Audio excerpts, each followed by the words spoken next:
Here are the 8 iconic brands that could disappear in the next few years. If you want to know why brands die, please check our previous video. Some of the brands on this list are already certain to disappear, others are on their way to vanishing, so let's dive in. Twitter. Yeah, that's true, the Bluebird faces some serious challenges that are unlikely to be solved anytime soon. In fact, Twitter tried to put itself up for sale in 2016, but prospective buyers backed away. And let's face it, user growth is the lifeblood for any social media operator. Unfortunately, Twitter's growth has essentially stalled, but when you dig deeper there are other troubling issues. For example, it is far from clear how many of the users are real people. Actually, Twitter lacks extensive demographic information on its users, which making it more difficult for advertisers to target their messages. On the other hand, Twitter is still fairly complex, with retweets and hashtags. Well, the company is making attempts to improve the product experience. However, if there are too many changes, then the confusion may get worse. At one point, Toys R Us was considered the most important toy store in the world with over 1,600 stores worldwide. Unfortunately, the brand was deep in debt and had filed for bankruptcy in September 2017.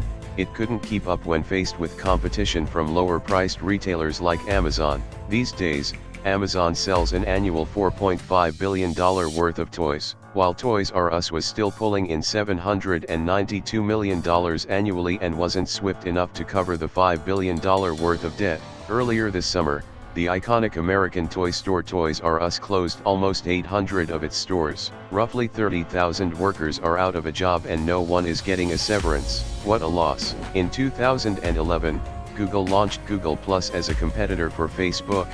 Google did so many things right. The design was great with using some advanced web technologies. People were genuinely excited about the new app.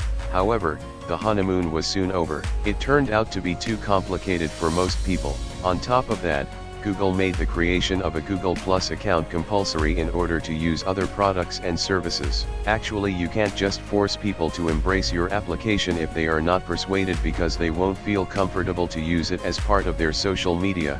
And that what happened eventually. Google Plus became a ghost town. Most of its users don't interact with the platform and its features. If you're a huge fan of Dodge, Jeep, or Chrysler cars, we've got surprising news.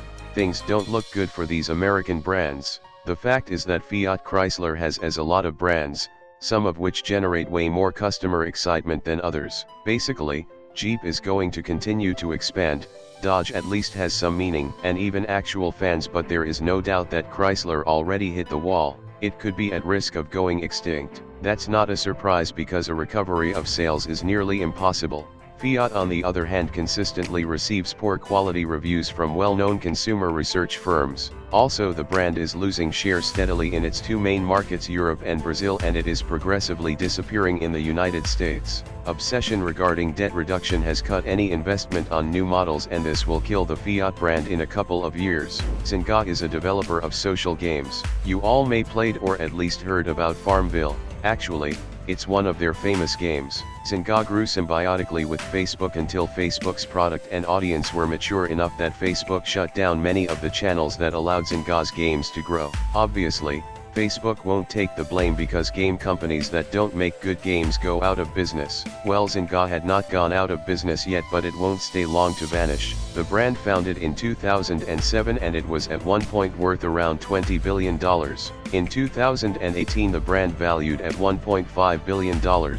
So how could they fly so high and crash so fast? Social games are fun because you play with people in person.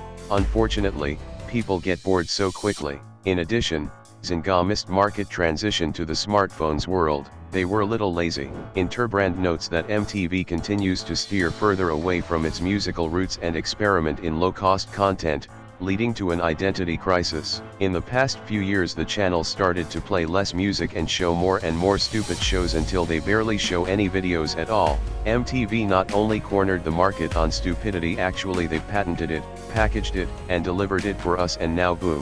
YouTube was the final nail in music TV coffin because everyone could have his own playlists. In one way or another, Dell remains one of the world's largest PC makers. However, the brand has consistently lost value the past years as the company has moved away from PC sales toward IT services. The company will likely go public again with some big hopes. The fact is Dell failed to embrace the post-PC world fast enough.